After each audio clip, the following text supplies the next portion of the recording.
मैं कह खट्टर साहब अगर कमी रह रही हो तो अमेरिका से डोनाल्ड ट्रंप को और बुला लो। मैं कहा इतना सामान इकट्ठा हो पीछे तो मैं एक नहीं मैं 10-10 खट्टर साहब ने भी घेर लूंगा। अब खट्टर जी को बाय बाय कहने का समय आ गया है। भाई राम राम। हमारे बीच में पानीपत की क्रांतिकारी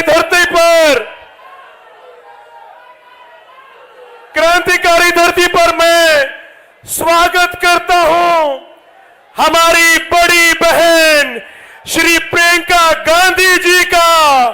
करनाल की इस धरती पर, पानीपत की धरती पर आज चुनाव प्रचार के आखिरी दिन जो एक बड़ी बहन का रोल अदा करने का काम हमारी बहन प्रियंका गांधी जी ने किया, मैं दिल की गहराइयों से आपका छोटा भाई आपका धन्यवाद करता है।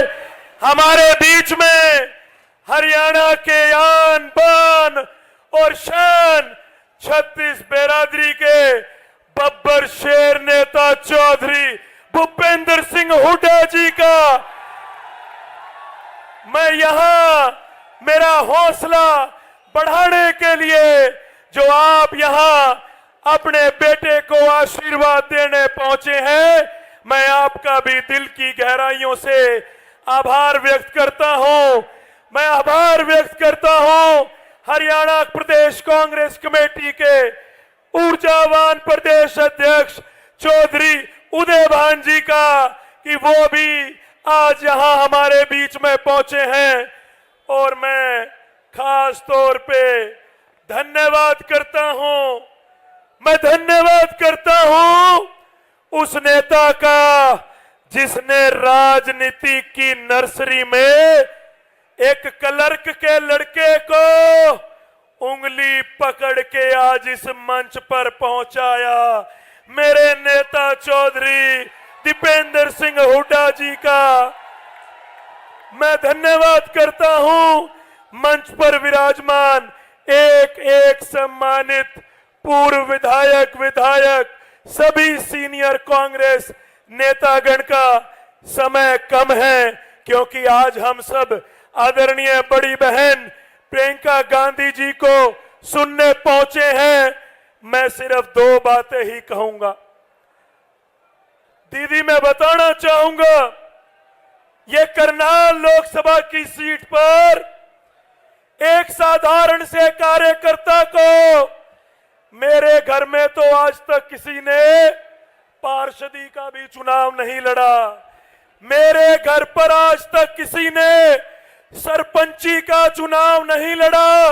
ये कांग्रेस पार्टी की सोच है, ये हमारे नेताओं की सोच है कि एक आम घर के 31 साल के नौजवान को करनाल लोकसभा से 2 बार के मुख्यमंत्री रहे मनोहर लाल खट्टर जी के सामने चुनाव में उतारा है।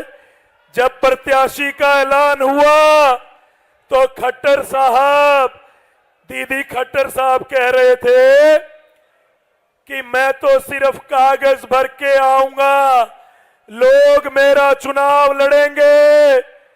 लेकिन मैं बताना चाहूंगा हमारे सम्मानित बुजुर्ग बैठे हैं, मातृशक्ति बैठी है, नौजवान साथी बैठे हैं। जो खट्टर साहब कह रहे थे कि मैं तो सिर्फ पर्चा भर के चला जाऊंगा, अभी 4 दिन पहले इनकी पार्टी के राष्ट्रीय अध्यक्ष जेपी नड्डा जी आए हुए थे, 2 दिन पहले इनके गृह मंत्री अमित शाह जी आए हुए थे और कल देश के रक्षा मंत्री राजनाथ सिंह आए हुए थे। मैं कह रहा था, मैं कह खट्टर साहब अगर कमी रह रही हो तो अमेरिका से डोनाल्ड ट्रंप को और बुला लो। अगर 31 साल के नौजवान के सामने बीजेपी की हालत ये है कि बीजेपी को आज अपने दिल्ली के नेताओं को करनाल में बुलाना पड़ गया। और मैं कह रहा था, ये बीजेपी वाले कह रहे थे, बीजेपी वाले कह रहे थे, मीडिया वाले कह रहे थे कि बीजेपी के पास तो सत्ता बल है, उनके पास तो धन बल है, उनके पास तो प्रशासन की ताकत है। अरे मैं कहा, मेरे पास मेरी बड़ी बहन प्रियंका गांधी जी का बांधा हुआ धागा है। मेरे पास मेरे नेता चौधरी भूपेंद्र सिंह हुड्डा जी का सर पर आशीर्वाद है, और मेरे पास हमारे अध्यक्ष चौधरी उदयभान जी का साथ है, और मेरे पास मेरे बड़े भाई का चौधरी दीपेंद्र सिंह हुड्डा जी का सर पर साया है। और दीदी, मैं कह रहा था, मैं का इतना सामान इकट्ठे हुए पीछे तो मैं एक नहीं, मैं 10-10 खट्टर साहब ने भी घेर लूंगा। मैं ज्यादा समय आपके बीच में ना लेता हुआ आज की ऐतिहासिक रैली के लिए समस्त कांग्रेस कार्यकर्ताओं को, 36 बिरादरी के बुजुर्गों को, नौजवान साथियों को यहां से धन्यवाद देना चाहूंगा और बताना चाहूंगा कि इस मंच से अब खट्टर जी को बाय बाय कहने का समय आ गया है कि न किसानों को एमएसपी दिलवाएं, इसलिए खट्टर जी को बाय बाय, बेरोजगारों को रोजगार दिलवाएं, इसलिए खट्टर जी को,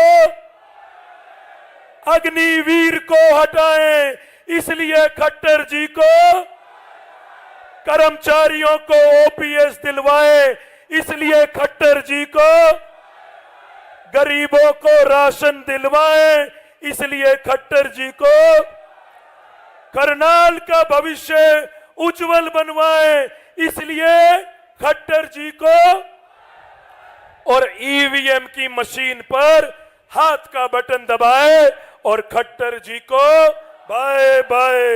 मैं दोबारा से बड़ी बहन प्रियंका गांधी जी, हुड्डा साहब, उदयभान जी, दीपेंद्र जी और समस्त कार्यकर्ताओं का यहां से धन्यवाद करता हूं और विश्वास दिलाता हूं कि जो भरोसा आपने मुझ पे किया है, 31 साल की उम्र है, मेरे शरीर में कितने सांस हैं मुझे नहीं पता, लेकिन अगली सारी उम्र आपके चरणों में रहकर आपकी सेवा करने का काम करूंगा। बहुत बहुत धन्यवाद।